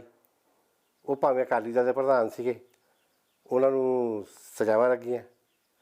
ਇਹ ਸਜ਼ਾ ਲੱਗਣ ਦੇ ਨਾਲ ਇੱਕ ਪਰੰਪਰਾ ਪਰਪੱਕ ਹੋ ਗਈ ਵੀ ਨਹੀਂ, ਭਾਵੇਂ ਅਕਾਲੀ ਦਲ ਦਾ ਪ੍ਰਧਾਨ ਹੋਵੇ ਅਤੇ ਭਾਵੇਂ ਕੋਈ ਹੋਵੇ, ਜਿਹੜਾ ਕੋਈ ਕੰਮ ਪੰਥਕ ਰਹੁ ਰੀਤੀ ਦੇ ਵਿਰੁੱਧ ਕਰੂਗਾ ਉਹਨੂੰ ਤਾਂ ਸਜ਼ਾ ਮਿਲਣੀ ਮਿਲਣੀ। 10 ਜੂਨ 1978 ਜਦੋਂ ਸ੍ਰੀ ਅਕਾਲ ਤਖਤ ਸਾਹਿਬ ਤੋਂ ਨਕਲੀ ਨਿਰੰਕਾਰੀਆਂ ਦੇ ਖਿਲਾਫ ਜਾਰੀ ਹੁਕਮਨਾਮੇ ਦੇ ਨਾਲ ਹੀ ਸ੍ਰੀ ਅਕਾਲ ਤਖਤ ਸਾਹਿਬ ਬਾਰੇ ਇੱਕ ਨਵੀਂ ਕਿਸਮ ਦੀ ਚਰਚਾ ਸ਼ੁਰੂ ਹੋ ਗਈ। ਅਕਾਲੀ ਦਲ ਦੇ ਅੰਦਰੂਨੀ ਝਗੜਿਆਂ ਦੀ ਸਾਲਸੀ ਕਾਰਨ ਇਹ ਚਰਚਾ 'ਚ ਹੋਰ ਵਾਧਾ ਹੋ ਗਿਆ। ਅਕਾਲੀ ਦਲ ਦੀ 2 ਗੁੱਟਾਂ 'ਚ ਵੰਡ ਹੋ ਗਈ। ਪਹਿਲੇ ਗੁੱਟ ਦੀ ਅਗਵਾਈ ਹਰਚੰਦ ਸਿੰਘ ਲੌਂਗੋਵਾਲ ਅਤੇ ਪ੍ਰਕਾਸ਼ ਸਿੰਘ ਬਾਦਲ ਨੇ ਸਾਂਭੀ, ਜਦਕਿ ਦੂਜੇ ਗੁੱਟ ਦੀ ਅਗਵਾਈ ਜਥੇਦਾਰ ਜਗਦੇਵ ਸਿੰਘ ਤਲਵੰਡੀ ਤੇ ਜਥੇਦਾਰ ਗੁਰਚਰਨ ਸਿੰਘ ਟੌੜਾ ਦੇ ਹੱਥ ਵਿੱਚ ਆ ਗਈ। 78 'ਚ ਨਿਰੰਕਾਰੀ ਸਾਕਾ ਵਾਪਰ ਗਿਆ। 10 ਜੂਨ 1978 ਨੂੰ ਹੁਕਮਨਾਮਾ ਜਾਰੀ ਹੋਇਆ। ਉਸ ਤੋਂ ਬਾਅਦ ਪੰਜਾਬ ਸਰਕਾਰ ਅਕਾਲੀ ਦਲ ਦੀ ਬਣ ਗਈ ਅਤੇ ਲੇਕਿਨ ਇਹ ਸਰਕਾਰ ਦੇ ਭਾਵੇਂ ਨਿਰੰਕਾਰੀ ਕੇਸ ਹਰਿਆਣੇ ਟਰਾਂਸਫਰ ਹੋ ਗਿਆ ਸੀ, ਉਹ ਸਾਰੇ ਬਰੀ ਹੋ ਗਏ। ਲੇਕਿਨ ਦੁੱਖ ਦੀ ਗੱਲ ਇਹ ਸੀ ਕਿ ਪੰਜਾਬ 'ਚ ਅਕਾਲੀ ਸਰਕਾਰ ਹੋਵੇ ਅਤੇ ਇੱਕ 13 ਸਿੰਘਾਂ ਨੂੰ ਸ਼ਹੀਦ ਕਰਕੇ ਉਹ ਬੰਦਾ ਆਪਣੇ ਆਪ ਤਾਂ ਜਾ ਨਹੀਂ ਸਕਦਾ, ਜੋ ਤਾਂ ਸਰਕਾਰ ਦੀ ਮਗਰ ਸਪੋਰਟਰ ਹੋਵੇ। ਇਹਨਾਂ ਨੇ ਉਹਨੂੰ ਹਰਿਆਣਾ ਪਹੁੰਚਾਉਣ ਦੇ ਵਿੱਚ ਪੂਰੀ ਹੈਲਪ ਕੀਤੀ। ਉਹ ਚਲਾ ਗਿਆ, ਬਰੀ ਹੋ ਗਿਆ। ਠੀਕ ਹੈ, ਭਾਈ ਰਣਜੀਤ ਸਿੰਘ ਹੋਰਾਂ ਨੇ, ਕਾਬਲ ਸਿੰਘ ਹੋਰਾਂ ਨੇ ਉਹ ਬਾਅਦ ਦੇ ਵਿੱਚ ਜੋ ਸਿੱਖੀ ਰਵਾਇਤਾਂ ਮੁਤਾਬਕ ਉਹਨਾਂ ਦੇ ਮਨ 'ਚ ਆਇਆ ਉਹਨਾਂ ਨੇ ਕੀਤਾ, ਉਹ ਸਜ਼ਾ ਦਿੱਤੀ, ਉਹਨਾਂ ਨੂੰ ਭੁਗਤਣੀ ਪਈ। ਜੂਨ 1984 ਸਾਕਾ ਨੀਲਾ ਤਾਰਾ ਸਮੇਂ ਜਦੋਂ ਸਾਰੇ ਪੰਥਕ ਲੀਡਰ ਜੇਲ੍ਹਾਂ ਵਿੱਚ ਡੱਕ ਲਏ ਗਏ ਤਾਂ ਪੰਥ ਲੀਡਰ ਵਿਹੂਣਾ ਹੋ ਗਿਆ। ਅਕਾਲ ਤਖਤ ਸਾਹਿਬ ਹੀ ਸੀ ਜਿਸ ਨੇ ਉਸ ਵਕਤ ਪੰਥ ਨੂੰ ਇਸ ਸੰਕਟ ਦੇ ਵਿੱਚੋਂ ਕੱਢਿਆ। ਪੰਜ ਸਿੰਘ ਸਹਿਬਾਨ ਨੇ ਅਕਾਲ ਤਖਤ ਸਾਹਿਬ ਦੀ ਰਹਿਨੁਮਾਈ ਦੇ ਵਿੱਚ ਕੇਂਦਰ ਦੀ ਸਰਕਾਰ ਵੱਲੋਂ ਸ਼੍ਰੋਮਣੀ ਗੁਰਦੁਆਰਾ ਪ੍ਰਬੰਧਕ ਕਮੇਟੀ ਨੂੰ ਤੋੜ ਕੇ ਗੁਰਦੁਆਰਿਆਂ ਨੂੰ ਆਪਣੇ ਕਬਜ਼ੇ ਵਿੱਚ ਲੈਣ ਦੇ ਮਨਸੂਬਿਆਂ ਨੂੰ ਨਾਕਾਮਯਾਬ ਕੀਤਾ। 19 ਜੁਲਾਈ 1982 ਜਦੋਂ ਇੱਕ ਐਸੇ ਮੋਰਚੇ ਦੀ ਸ਼ੁਰੂਆਤ ਹੋਈ ਜਿਸ ਨੇ ਛੇਤੀ ਹੀ ਸਿੱਖ ਕੌਮ ਨੂੰ ਐਸੇ ਰਾਹ ਤੇ ਖੜਾ ਕਰ ਦਿੱਤਾ ਜਿੱਥੋਂ ਕੌਮ ਨੇ ਆਪਣੇ ਭਵਿੱਖ ਲਈ ਜ਼ਿੰਦਗੀ ਤੇ ਮੌਤ ਦਾ ਫੈਸਲਾ ਕਰਨਾ ਸੀ, ਕਿਉਂਕਿ ਇਹ ਮੋਰਚਾ ਇੱਕ ਤਾਂ ਬਹੁਤ ਅਰਸੇ ਬਾਅਦ ਲੱਗਾ ਸੀ, ਦੂਸਰਾ ਇਹ ਪਹਿਲੇ ਮੋਰਚਿਆਂ ਤੋਂ ਬਿਲਕੁਲ ਹੀ ਵੱਖਰੀ ਕਿਸਮ ਦਾ ਸੀ, ਤੀਸਰਾ ਇਸ ਮੋਰਚੇ ਦੇ ਆਸ਼ੇ ਤੇ ਨਿਸ਼ਾਨੇ ਵੀ ਪਹਿਲੇ ਮੋਰਚਿਆਂ ਤੋਂ ਵੱਖਰੇ ਸਨ। ਬਾਕੀ ਸਰਕਾਰ ਦੀ ਪਾਲਿਸੀ ਸੀ ਕਿ ਇਹ ਜਿਹੜੇ ਹੈਗੇ ਆ ਰੌਲਾ ਪਾਉਂਦੇ ਆ, ਇਹਨਾਂ ਨੂੰ ਨੇਸ਼ ਤੋਂ ਨਬੂਦ ਕਰ ਦਿਓ। ਤੇ ਤੁਸੀਂ ਉਹ ਦੇਖਿਆ ਹੋਣਾ ਕਿ ਜੇ ਤੁਹਾਡੀ ਤਾਂ ਉਮਰ ਬੜੀ ਛੋਟੀ ਹੈ ਵੀ ਉਹਨਾਂ ਦਿਨਾਂ ਦੇ ਵਿੱਚ ਕੋਈ ਖਾਕੀ ਨਿੱਕਰ ਤੇ ਕੋਈ ਸੋਟੀ ਵਾਲਾ ਜਿਹੜੇ ਸਵੇਰੇ ਜਾਂਦੇ ਹੁੰਦੇ ਸੀ ਆਪਣਾ ਕਰਨ ਹੈ ਜੀ ਪ੍ਰੋਗਰਾਮ, ਉਹ ਕੁਛ ਨਜ਼ਰ ਨਹੀਂ ਆਉਂਦਾ ਸੀ। ਤੇ ਇੰਦਰਾ ਗਾਂਧੀ ਨੇ ਇਹਨਾਂ ਨੂੰ ਕਰ ਵੀ ਦੇਣਾ ਸੀਗਾ, ਲੇਕਿਨ ਸਾਡਿਆਂ ਦੀ ਬਦੌਲਤ ਵੀ ਮੋਰਚਾ ਲੱਗ ਗਿਆ। ਜਿੱਥੇ ਇੰਦਰਾ ਗਾਂਧੀ ਜਾਂਦੀ ਸੀ ਉੱਥੇ ਸਿੱਖ ਮੁਜ਼ਾਹਰੇ ਕਰਦੇ ਸੀ ਵੀ ਸਾਰੀ ਲੀਡਰਸ਼ਿਪ 15 ਤੁਸੀਂ ਇਹਨੂੰ ਬਾਹਰ ਕੱਢੋ। ਉਹਨੇ ਇੱਕ ਤਹਈਆ ਕਰ ਲਿਆ ਵੀ ਮੈਂ ਸਿੱਖਾਂ ਨੂੰ ਇੱਕ ਦਿਨ ਸਬਕ ਸਿਖਾਉਂਗੀ। ਤੇ ਇਹੀ ਗੱਲ ਜਵਾਹਰ ਲਾਲ ਨਹਿਰੂ ਨੇ ਆਪਣੀ ਸਵੈ ਜੀਵਨੀ 'ਚ ਲਿਖੀ ਹੈ ਕਿ ਮੇਰੀ ਲੜਕੀ ਇੰਨੀ ਜਿੱਦੀ ਹੈ, ਜਿਹੜੀ ਗੱਲ ਇੱਕ ਵਾਰੀ ਕਹਿ ਦੇ ਉਸ ਨੂੰ ਕਰਕੇ ਹਟਦੀ ਹੈ। ਉਹਨੇ ਕਰਕੇ ਦਿਖਾਈ। ਉਸੇ ਕਰਕੇ ਜੇ ਕਹੀਏ ਵੀ ਕਿਸੇ ਦੇਖੋ 75 ਕਿਸੇ 84 ਇਹ ਉਹ ਸਾਰਾ ਪੀਰੋ ਰੋਵੇਂ ਚੱਲਦਾ, ਉਸ ਨੇ ਉਹਦੇ ਦਿਮਾਗ ਦੇ ਵੀ ਸਾਰੀ ਗੱਲ ਸੀਗੀ। ਉਸ ਨੂੰ ਪਲਾਨ ਕੀਤਾ ਤੇ ਸਿੱਖਾਂ ਨੂੰ ਸਬਕ ਸਿਖਾਉਣ ਵਾਸਤੇ, ਭਾਵੇਂ ਆਪ ਖਤਮ ਹੋ ਗਈ, ਪਰਿਵਾਰ ਖਤਮ ਹੋ ਗਿਆ, ਅੱਜ ਉਹਦਾ ਕੀ ਹੈ ਉਹਦੇ। ਸੰਤ ਹਰਚੰਦ ਸਿੰਘ ਲੌਂਗੋਵਾਲ ਧਰਮਯੁੱਧ ਮੋਰਚੇ ਦੇ ਡਾਇਰੈਕਟਰ ਸਨ। ਸੰਤ ਜਰਨੈਲ ਸਿੰਘ ਨੇ ਭਰਪੂਰ ਸਮਰਥਨ ਦਿੰਦਿਆਂ ਇਸ ਮੋਰਚੇ ਨੂੰ ਸਿਖਰ ਤੇ ਪਹੁੰਚਾਇਆ।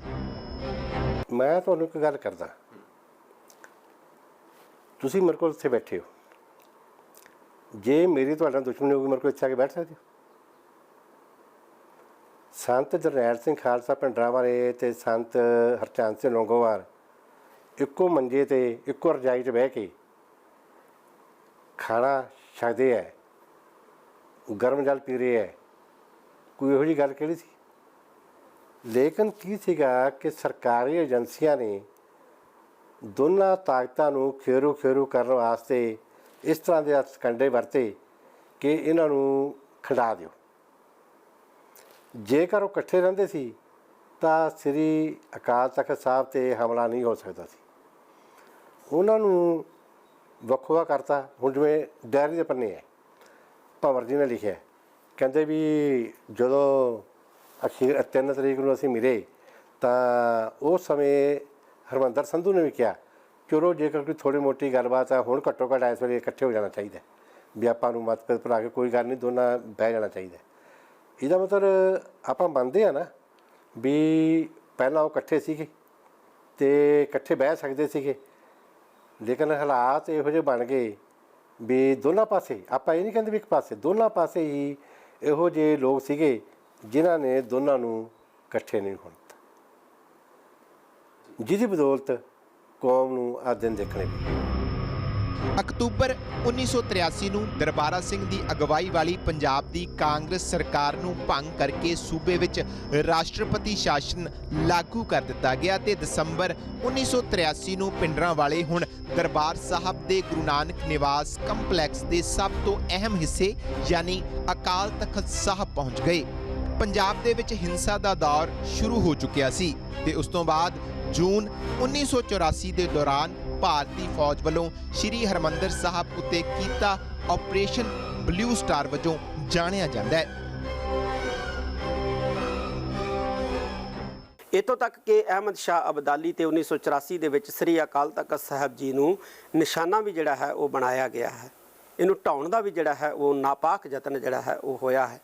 ਜਦੋਂ 84 ਵਿੱਚ ਵੀ ਇਹ 'ਤੇ ਅਟੈਕ ਹੋਇਆ ਤੇ ਕਿਸੇ ਵਿਦਵਾਨ ਨੇ ਲਿਖਿਆ ਸੀ ਕਿ ਤਖਤ ਕੇਵਲ ਬਿਲਡਿੰਗ ਦਾ ਨਾਮ ਨਹੀਂ, ਤਖਤ ਹਰ ਸਿੱਖ ਦੇ ਹਿਰਦੇ 'ਚ ਵਸਿਆ ਹੋਇਆ ਵੀ ਅਸੀਂ ਤਖਤਾਂ ਵਾਲੇ ਹਾਂ। ਇਹ ਜਿਹੜੀ ਭਾਵਨਾ ਹੈ, ਜਿਹੜਾ ਜਜ਼ਬਾ ਹੈ, ਜਿਹੜੀਆਂ ਮੋਹ ਦੀਆਂ ਤੰਦਾਂ ਨੇ, ਜਿਹੜੀਆਂ ਇਸ਼ਕ ਹੈ ਆਪਣੇ ਵਿਰਸੇ ਨਾਲ ਤੇ ਵਿਰਾਸਤ ਨਾਲ, ਇਹ ਕਦੀ ਕਿਸੇ ਕੌਮ ਨੂੰ ਢਹਿ ਢੇਰੀ ਨਹੀਂ ਹੋਣ ਦਿੰਦਾ ਹੁੰਦਾ। ਇਸ ਲਈ ਇਹਦੇ ਝੂਲਦੇ ਨਿਸ਼ਾਨ ਸਾਡੀ ਸ਼ਕਤੀ ਦੇ ਪ੍ਰਤੀਕ ਨੇ। ਅਸੀਂ ਨਿਸ਼ਾਨਾਂ ਵਾਲੇ ਹਾਂ। ਇਹਦੇ ਤੇ ਖੜਕਦੇ ਨਗਾਰੇ ਸਾਡੇ ਲਈ ਸੁਚੇਤਤਾ ਦਾ ਮੰਤਰ ਹੈ। ਇੱਥੇ ਸ਼ਸਤਰ ਲੈ ਕੇ ਅਰਦਾਸ ਕਰਨੀ, ਸ੍ਰੀ ਸਾਹਿਬ ਲੈ ਕੇ, ਇਹ ਸਾਡੀਆਂ ਪਰੰਪਰਾਵਾਂ ਨੇ।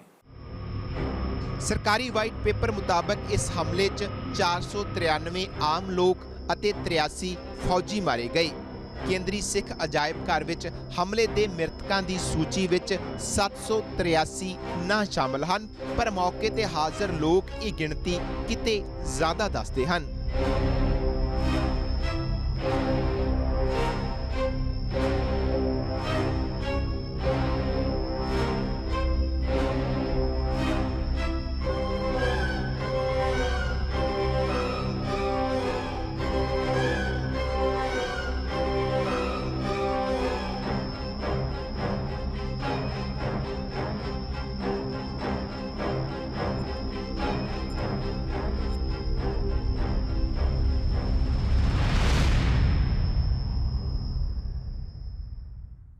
ਜੂਨ 1984 ਦੇ ਸਾਕਾ ਨੀਲਾ ਤਾਰਾ ਦੇ ਦੌਰਾਨ ਸ਼੍ਰੀ ਅਕਾਲ ਤਖਤ ਸਾਹਿਬ ਦੀ ਇਮਾਰਤ ਦਾ ਬਹੁਤ ਭਾਰੀ ਨੁਕਸਾਨ ਹੋਇਆ।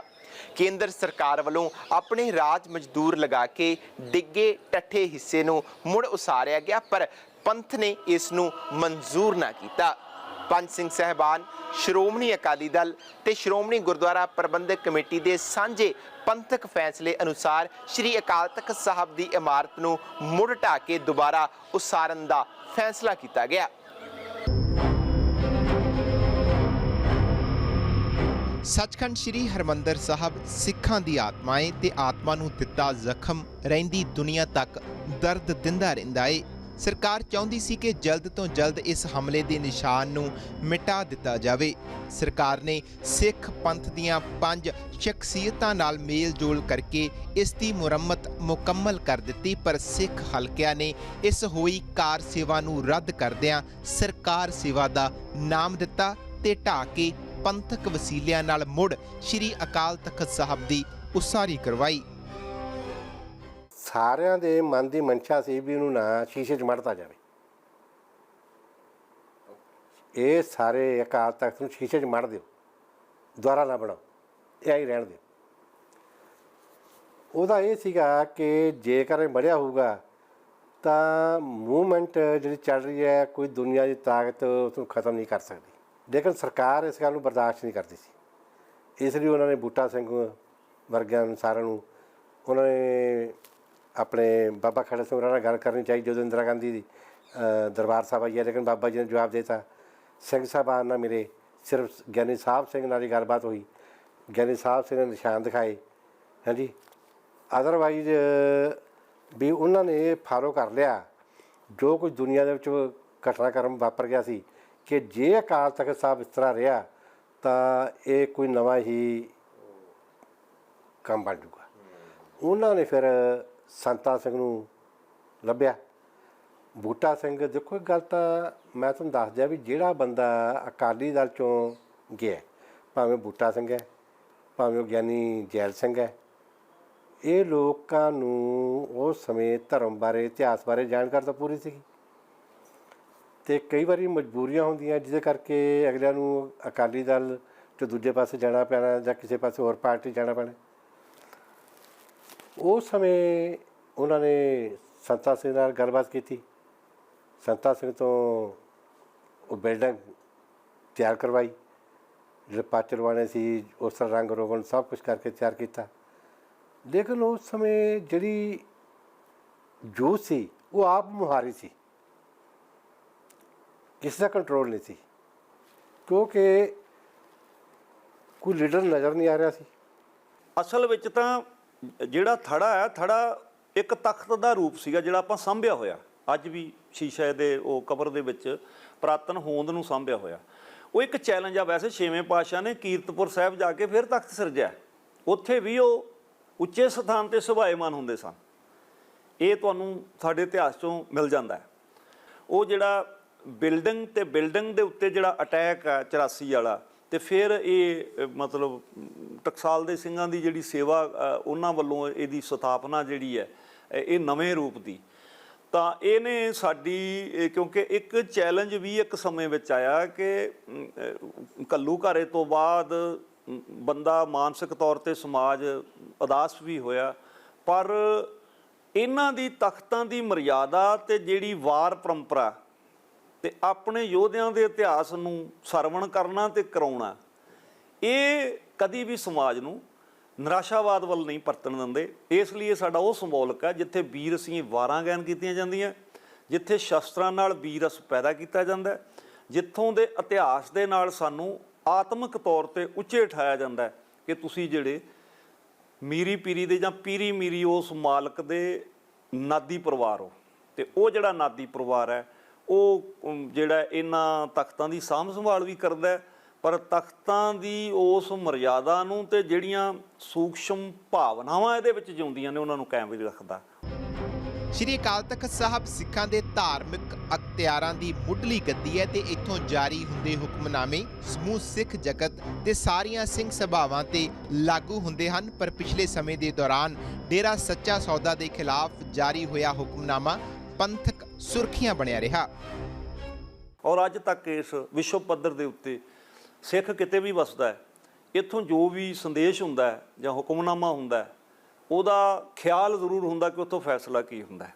ਔਰ ਬਹੁਤ ਨਾਮਵਰ ਫੈਸਲੇ ਬੀਤੇ ਸਮਿਆਂ 'ਚ ਕੀਤੇ ਗਏ ਨੇ, ਮੁੱਢ ਤੋਂ ਲੈ ਕੇ ਹੋਏ ਨੇ, ਚਾਹੇ ਅਕਾਲੀ ਫੂਲਾ ਸਿੰਘ ਦਾ ਸਮਾਂ ਲੈ ਲਓ, ਚਾਹੇ ਬਲੂ ਸਟਾਰ ਵੇਲੇ ਵੀ ਬੜੇ ਵੱਡੇ ਫੈਸਲੇ ਹੋਏ ਨੇ, ਜਿਹੜਾ ਭਾਵੇਂ ਉਹ ਵਿਸ਼ਵ ਸਿੱਖ ਸੰਮੇਲਨ ਸੱਦਿਆ ਗਿਆ, ਭਾਵੇਂ ਚੈਲੰਜ ਕੀਤਾ ਗਿਆ ਸੈਂਟਰ ਸਰਕਾਰ ਨੂੰ, ਭਾਵੇਂ ਬਹੁਤ ਸਾਰੀਆਂ ਦੇਹਧਾਰੀ ਗੁਰੂ ਡੰਮ ਦੇ ਉਹ ਫੈਸਲਿਆਂ 'ਤੇ ਵਿਦਾਂਤੀ ਸਾਹਿਬ ਹੋਰਾਂ ਨੇ, ਹੋਰ ਸਿੰਘ ਸਾਹਿਬਾਨ ਨੇ ਸਮੇਂ-ਸਮੇਂ ਫੈਸਲੇ ਹੋਏ ਨੇ, ਉਹ ਇੱਕ ਉਹਨਾਂ ਨੇ ਕੌਮ ਨੂੰ ਹੁਲਾਰਾ ਵੀ ਦਿੱਤਾ ਔਰ ਚੈਲੰਜ ਵੀ ਕੀਤਾ। ਜੇ ਕਿਸੇ ਨੂੰ ਛੇਕਿਆ ਵੀ ਗਿਆ ਤੇ ਉਹ ਸਜ਼ਾ ਨਹੀਂ ਹੈ, ਉਹ ਧਾਰਮਿਕ ਤੌਰ ਤੇ ਮੋੜਨ ਦਾ ਢੰਗ ਹੈ।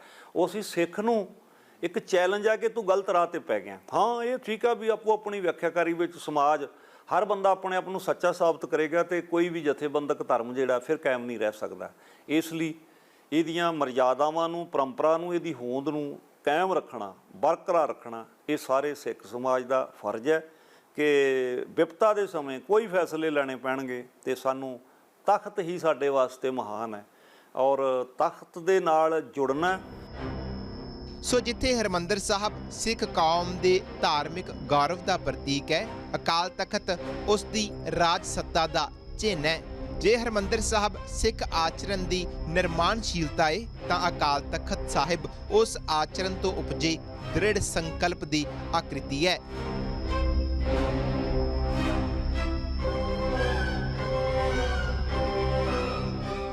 ਸੋ ਇਤਿਹਾਸ ਨੂੰ ਵਾਚਿਆਂ ਪਤਾ ਲੱਗਦਾ ਹੈ ਕਿ ਸ਼੍ਰੀ ਅਕਾਲ ਤਖਤ ਸਾਹਿਬ ਦੀ ਸਿੱਖ ਸੰਘਰਸ਼ ਦੇ ਵਿੱਚ ਵਿਸ਼ੇਸ਼ ਦੇਣ ਹੈ। ਮੀਰੀ ਪੀਰੀ ਦੇ ਮਾਲਕ ਗੁਰੂ ਹਰਗੋਬਿੰਦ ਸਾਹਿਬ ਨੇ ਸ਼੍ਰੀ ਅਕਾਲ ਤਖਤ ਸਾਹਿਬ ਦੀ ਸਿਰਜਣਾ ਕਰਕੇ ਸਿੱਖ ਪੰਥ ਦੀ ਖੁਦ ਮੁਖਤਿਆਰੀ ਦਾ ਪ੍ਰਗਟਾਵਾ ਕੀਤਾ। ਵਿਰਾਸਤਨਾਮਾ 'ਚ ਅੱਜ ਲਈ ਬਸ ਇੰਨਾ ਹੀ। ਹੁਣ ਮੈਨੂੰ ਪਰਮਜੀਤ ਸਿੰਘ ਨੂੰ ਦਿਓ ਇਜਾਜ਼ਤ। ਦੇਸ਼ ਦੁਨੀਆ ਦੀਆਂ ਵੱਡੀਆਂ ਖਬਰਾਂ ਲਈ ਤੁਸੀਂ ਇਸੇ ਤਰ੍ਹਾਂ ਬਣੇ ਰਹੋ ABP ਸਾਂਝਾ ਦੇ ਨਾਲ। ਵਾਹਿਗੁਰੂ ਜੀ ਕਾ ਖਾਲਸਾ, ਵਾਹਿਗੁਰੂ ਜੀ ਕੀ ਫਤਿਹ।